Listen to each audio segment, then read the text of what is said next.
Cinema వాళ్ళ గురించి మాట్లాడుకున్నాం. ఇప్పుడు సినిమాని చంపేసే వాళ్ళ గురించి మాట్లాడుకుందాం, ఓకేనా?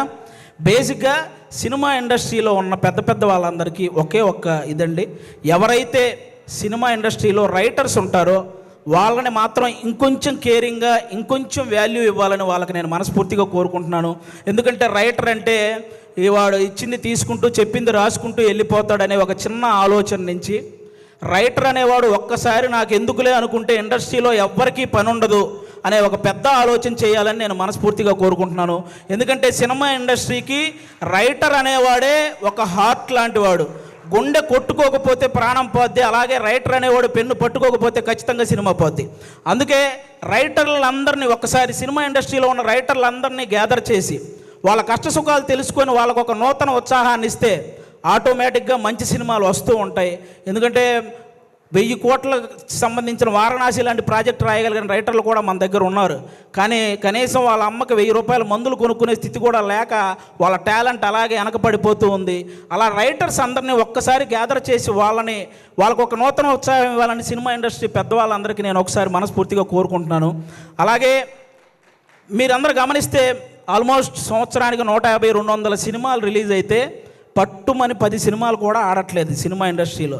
అంటే సినిమాలేమో ఆకాశంలో చుక్కల్లాగా లెక్క పెట్టలేనని వస్తున్నాయి, హిట్లు మాత్రం మన చేతికున్న వేలలాగా లెక్కబట్టగలిగే అన్ని కూడా రావట్లేదు. అంటే దానికి అంటే ఏదైతే ఎంత కష్టం వచ్చినా నిలబడ్డ ఆ 4 ప్రొడ్యూసర్లు వాళ్ళ సంగతి పక్కన పెడితే ఎంతమంది ప్రొడ్యూసర్లు ఇలా వచ్చి మళ్ళీ అలా ఊరెళ్ళిపోతున్నారో మీకు తెలియదు.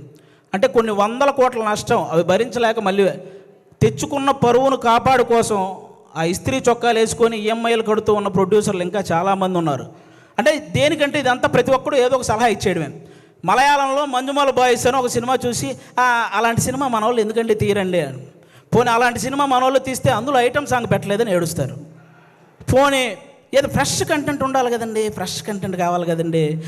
ఫ్రెష్ కంటెంట్ తీసి రిలీజ్ చేస్తే రిలీజ్ రోజు ఫ్లాప్ చేసేసి రిలీజ్కి వచ్చి పాటలు పాడుతుంటారు. రూబా రూబా సదాశివ సన్యాసి ఇలా పాడేస్తుంటారు రిలీజులకు వచ్చి. రిలీజ్ రోజు మనకి అయ్యేం తెలియదు. అలా అంటే ఆ విధంగా ఎవరికి వాళ్ళు సలహాలు ఇచ్చేసి ఆ సినిమాని ఏదో రూపంలో చంపేస్తూ వస్తున్నారు. దానివల్ల ఎక్కువ నష్టం ప్రొడ్యూసర్లకే జరుగుతుంది. వీటన్నిటికంటే ఏదైతే కొన్ని సంవత్సరాల నుంచి మన తెలుగు సినిమాకి బొమ్మ చూపించిన ఐబొమ్మ అనేది ఒకటి ఉందో ఆ దరిద్రం ఇప్పటితో అయితే పోయింది. కానీ దానికంటే పెద్ద దరిద్రం ఏముందంటే సోషల్ మీడియాలో వచ్చే నెగిటివిటీ. అంటే లెజెండరీ యాక్టర్స్ దగ్గర నుంచి ఇప్పుడిప్పుడే ఎదుగుదామని వస్తున్న ప్రతి యాక్టర్ మీద కూడా సోషల్ మీడియాలో విపరీతమైన నెగిటివిటీ. అది కొంతమందికి ఇప్పుడు నాలాంటి వాడు మీరు చేశారనుకో నాకు పెద్ద బాధ ఏమి ఉండదు, నేను మా ఇంట్లో అమ్మా నాన్నలకి నేను చెప్పుకోగలను, అవేం పర్లేదు నేను చూసుకుంటాను. కానీ కొంతమంది అందరికీ అలా ఉండదు. కొంతమంది వాళ్ళ పేరెంట్స్ సెన్సిటివ్ అయి ఉండొచ్చు, ఆ పర్టికులర్ యాక్టర్ సెన్సిటివ్ అయి ఉండొచ్చు.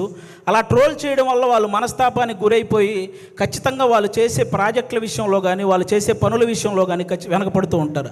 అది మీరు గమనించాలి. నేను ఓన్లీ ఏదో చిన్న చిన్న వాళ్ళ గురించి చెప్పట్లేదు. మన తెలుగు సినిమాని ఆల్మోస్ట్ మన దేశాన్ని తలెత్తుకునేలా చేసిన రాజమౌళి గారు లాంటి వాళ్ళే ఒక పోస్టర్ వదిలితే దాని మీద ట్రోల్ చేసి ఆయన్ను కూడా తలదించుకునేలా చేస్తున్నాం. అరే ఒక అనుకున్న ఈవెంట్లో అనుకున్న టైం ప్రకారం ఒక గ్లిమ్స్ ప్లే అవ్వలేదని ఎమోషనల్ అయ్యాడు. అంటే ఆయనకు ఆ సినిమా పట్ల ఉన్న హార్డ్ వర్క్ గురించి, ఆయనకు ఆ సినిమా పట్ల ఉన్న డెడికేషన్ గురించి మనం హ్యాట్స్ ఆఫ్ చెప్పాల్సింది పోయి అందులో కూడా ఏవో కారణాలు వెతుక్కొని ఎలాగోలాగ ట్రోల్ చేయాలి. అక్కడ తప్పు జరగలేదు అసలు. ఆయన బేసిక్గా నాకు రామాయణం మహాభారతం అంటే చాలా ఇష్టం అని చెప్పిన వ్యక్తి.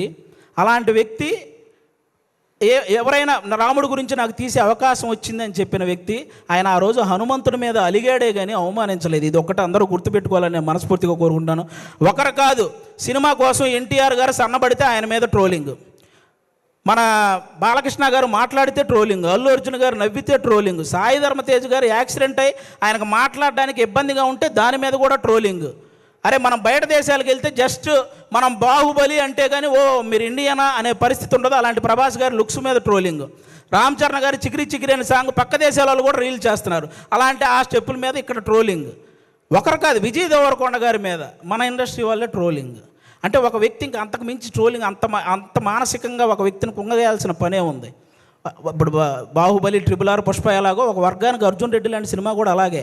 అతనికి బౌన్స్ బ్యాక్ అయ్యే టైం కూడా ఇవ్వకుండా అతని మీద అంత ట్రోల్ చేస్తూ ఉంటే అతను ఎంత ఇబ్బంది పడతాడో ఆలోచించాలి. ఒక శ్రీలీల అని ఒక తెలుగు అమ్మాయి ఇక్కడి నుంచి బాలీవుడ్, తమిళనాడు ఇలా వెళ్ళి అన్ని ఇండస్ట్రీల్లో వర్క్ చేస్తుంటే ఆ అమ్మాయి డ్యాన్స్ చేస్తుంది కానీ యాక్టింగ్ పెద్ద. ఇప్పుడు భగవంత్ కేసరి అనే సినిమా నేషనల్ అవార్డు దృష్టికి వెళ్ళిందంటే బాలకృష్ణ గారి పర్ఫార్మెన్సు, అలాగే అనిల్ రావుపూడి గారి కథతో పాటు శ్రీలీల గారి పర్ఫార్మెన్స్ కూడా వన్ ఆఫ్ ద రీజన్ కదా. అలాంటి అమ్మాయిని అంత బ్లేమ్ చేయడం ఏంటి? ఒకటిగా మెగాస్టార్ చిరంజీవి గారి మీద డీప్ ఫేక్ AI వీడియోలు చేశారబ్బా. ఇంతకంటే దరిద్రం ఏమైనా ఉంటుందా? నాకు తెలిసి ఆయన రికార్డులు కొట్టిన పోస్టర్లు గోడల మీద పడేటప్పుడు ఆ ట్రోలింగ్ చేసినోడు వాళ్ళ అమ్మ కడుపులో కూడా పడి ఉండడు. అలాంటి వ్యక్తులు వాళ్ళు. ఆయన 3 దశాబ్దాలు 1వ నంబర్ పొజిషన్లో ఉన్నప్పుడు వీడికి అసలు ఒకటంటే ఇలా ఉంటుందని కూడా తెలియదు. మన తుఫాన్ వచ్చిన ఆయన సినిమాల కోసం మనం పరిగెత్తుకుంటూ వెళ్తున్నప్పుడు వాడికి నడవటం కూడా వచ్చి ఉండదు. అలాంటి వాడు వచ్చి మెగాస్టార్ చిరంజీవి గారి మీద ట్రోల్స్. అరే మెగాస్టార్ చిరంజీవి గారు ఒక స్టేట్కో ఒక క్యాస్ట్కో సంబంధించిన వ్యక్తి కాదు, ఒక దేశం గర్వించదగ్గ వ్యక్తి మెగాస్టార్ చిరంజీవి గారు. అలాంటి వ్యక్తి మీద ట్రోలింగ్. ఈ ట్రోలింగ్ ఎందుకు, వీటి వల్ల సినిమా ఎందుకు చనిపోతుంది అంటున్నానంటే, నేను హీరోల మీద ట్రోలింగ్ చేయడం వల్ల, ఇంతమంది స్టార్ హీరోల మీద ట్రోలింగ్ చేయడం వల్ల రేపొద్దున తెర మీద వాళ్ళు హీరోయిజం చూపించినా అది చాలా కామెడీగా అయిపోతుంది నార్మల్ జనాలకు, చూసే వాళ్ళకి.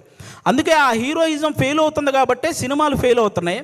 అరే 100 కోట్లు ఖర్చు పెడుతున్న ప్రొడ్యూసర్లు ఒక పక్క ఒక సినిమా హిట్ అయితే ఇంటికెళ్ళి మా అమ్మ నాన్నకి చెప్పుకుంటామని వెయిట్ చేస్తున్న డైరెక్టర్లు, ఒక సక్సెస్ వస్తే కానీ ఇంకో సినిమాలో మళ్ళీ కంటిన్యూ చేయరు అని ఆశపడే టెక్నీషియన్స్, అరే ఫ్యామిలీస్ని వదిలేసి అభిమానుల కోసం హిట్ ఇవ్వాలని చెప్పి కష్టపడుతున్న హీరోలు, ఒక సినిమా హిట్ అయితేనే జీతం పెరుగుతుందనే ఆశించే సినిమా కార్మికులు, ఇంతమంది కష్టాన్ని ఒక చిన్న నెగిటివిటీ ట్రోలింగ్తో మీరు కంప్లీట్గా దాన్ని చంపేస్తున్నారు. ఒక్కరు కాదండి, అసలు ట్రోలింగ్ అంటే ఇప్పుడు మీరు బ్రహ్మానందం గారి రియాక్షన్స్తో మీరు ట్రోల్ చేస్తారు, అవి మేము కూడా నవ్వుకుంటాం, అందరూ నవ్వుకుంటారు.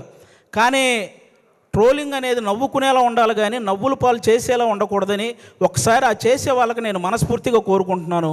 అలా ఇంకెప్పుడూ కూడా ఇంతమంది లెజెండ్స్ ఎంతో సాధించి ఇక్కడ వరకు వచ్చారు, వాళ్ళని అంత ఈజీగా నెగిటివ్ చేసే ప్రయత్నం చేయకండి అని వన్స్ అగైన్ నేను మనస్ఫూర్తిగా కోరుకుంటున్నాను.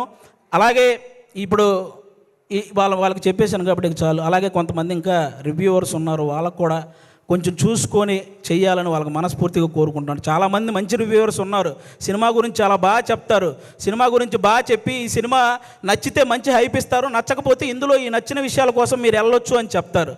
అలా చెప్తే చాలా బాగుంటుంది. అంతేగాని సినిమా మీద వెటకారం చేస్తూ రివ్యూలు ఇస్తుంటారు. వాళ్ళకి అర్థం కాని విషయం ఏంటంటే ప్రొడ్యూసర్లు ఎంత నష్టపోతున్నారో ఒకసారి ఆలోచించాలని మనస్ఫూర్తిగా కోరుకుంటున్నాను.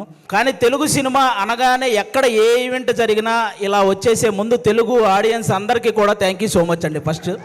ఎందుకంటే తెలుగు సినిమా అంటేనే ఒక ఎమోషన్ అనమాట.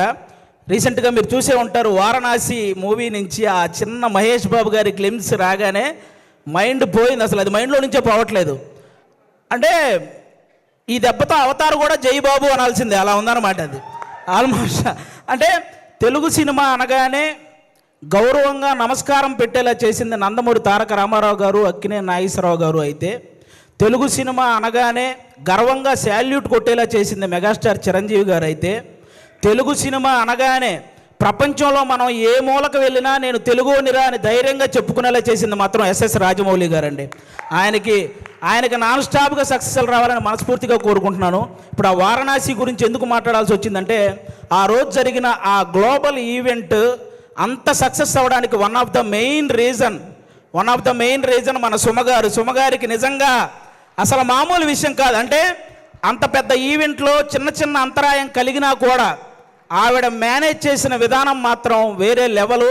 అందుకే సుమగారికి ఒక్కసారి గట్టిగా క్లాప్స్ కొట్టాలి ఆ విషయంలో మాత్రం. అదొక్కటే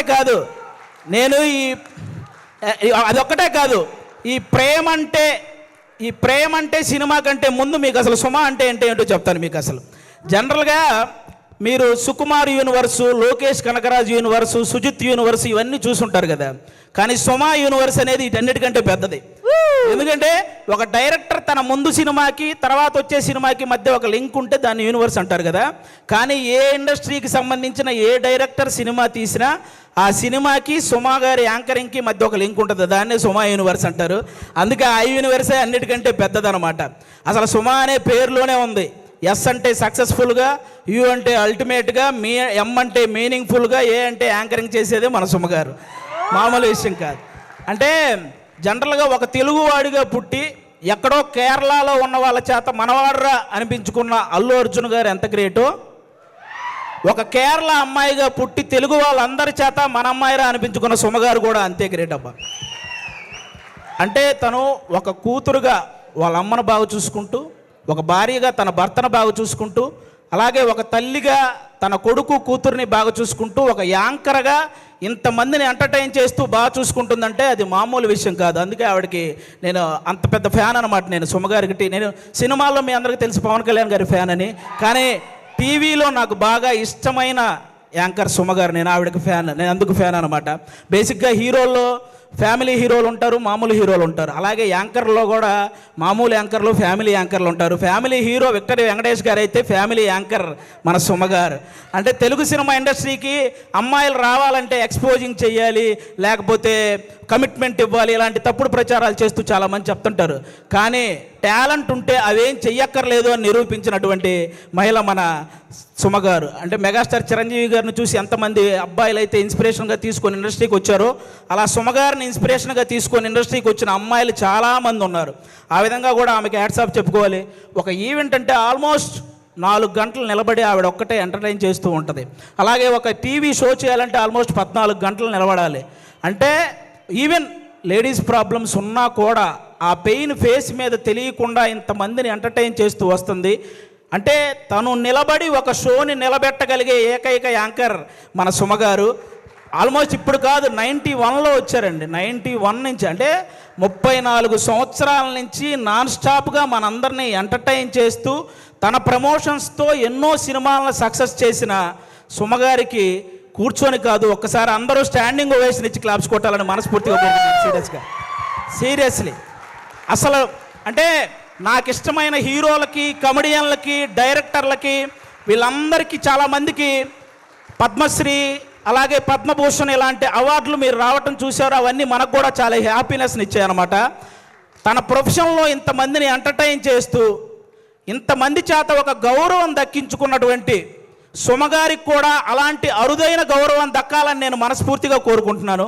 నిజంగా థ్యాంక్ యూ సో మచ్ సుమగారు. మీతో పాటు ఈ సినిమాలో చేయడం నిజంగా మా అందరి అదృష్టం. అది నేను షోల్లో చాలాసార్లు అప్పుడప్పుడు ఈవెంట్స్లో చేశాను, కానీ ఒక ఫుల్ ప్లెడ్జ్డ్గా ఎప్పుడు మీతో పాటు ఒక ట్రావెల్ చేయలేదు. ఈ సినిమాలో చేయగలిగాను కాబట్టి నిజంగా థ్యాంక్ యూ సో మచ్ అండి. దానికి థ్యాంక్ యూ. ఇప్పుడు అది ఒక్కటే మాట, అంటే నేను మళ్ళీ మీ మీద పనిచేస్తే ఈ సీరియస్నెస్ అంతా పోతుంది. సో నేను దీన్ని చాలా సీరియస్గానే తీసుకుంటున్నాను. అండ్ అలాగే అది అయిపోయింది కాబట్టి టాపిక్ వెనకాల వచ్చింది మా అక్క అనుకున్నారు, మా అమ్మ. మీ అమ్మగారు? అవును, యంగ్ అండ్ డైనమిక్. అది థ్యాంక్ యూ సో మచ్ అండి. ఇక మా ప్రేమంటే సినిమాలో, ముఖ్యంగా మా ప్రేమంటే సినిమాలో మా ప్రియదర్శి బ్రదర్, ఇందాక నాగ చైతన్య గారు చెప్పినట్టే వర్స్టైల్ యాక్టర్, అసలు మామూలుగా కాదు. అతను ఏ సినిమా పట్టుకుంటే ఆ సినిమా లక్కీ అన్నట్టు మారిపోయింది. బలగం చూసినప్పుడు కానీ, అతను కోర్టు సినిమా చూసినప్పుడు కానీ, మల్లేశం చూసినప్పుడు కానీ, సారంగపాణి జాతకం సినిమా చూసినప్పుడు కానీ, అతని పర్ఫార్మెన్స్ ఎప్పటికప్పుడు వేరియేషన్స్ చూయించుకుంటూ వస్తూ, అంటే చాలామంది ప్రొడ్యూసర్లకి ప్రియదర్శి ఇలాంటి వాడితో సినిమా తీస్తే మనం తక్కువ బడ్జెట్ పెట్టుకోవచ్చు, ఎక్కువ లాభాలు పొందొచ్చు అనే ఫీలింగ్ అతని మీద ఉంది. కాబట్టి అలాంటి ప్రియదర్శి గారు, మన ఆనంది గారు ఇక్కడ చెన్నై, తమిళ్లో రెండిట్లో కూడా ఆవిడ చాలా పాపులారిటీ సాధించిన అమ్మాయి, మన తెలుగు అమ్మాయి. చాలా ముచ్చటగా ఉంటుంది చూడడానికి. ఆనంది గారు ఎక్కడ పర్ఫామ్ చేసినా, ఏ సీన్ చేస్తున్నా అలా చూస్తుండిపోవాలనిపిస్తుంది. మన ఆనందిని, ప్రియదర్శిని హీరోయిన్లు అనడం కంటే కూడా వాళ్ళిద్దరిని పర్ఫార్మర్లు అనడం అనేది నాకు అది చాలా బాగుంటుంది అనిపిస్తుంది. ఎందుకంటే అంత బాగా పర్ఫామ్ చేస్తారు.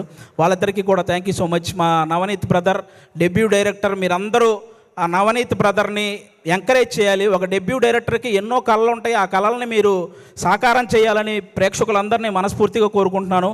ఈ నవంబర్ 21న థియేటర్లోకి అందరూ వెళ్ళి మా ప్రేమంటే సినిమా చూసి ఎంజాయ్ చేయాలని వన్స్ అగైన్ అందరికీ థ్యాంక్ యూ సో మచ్. ప్రేక్షకులందరూ థ్యాంక్ యూ. పిలుస్తా నేను.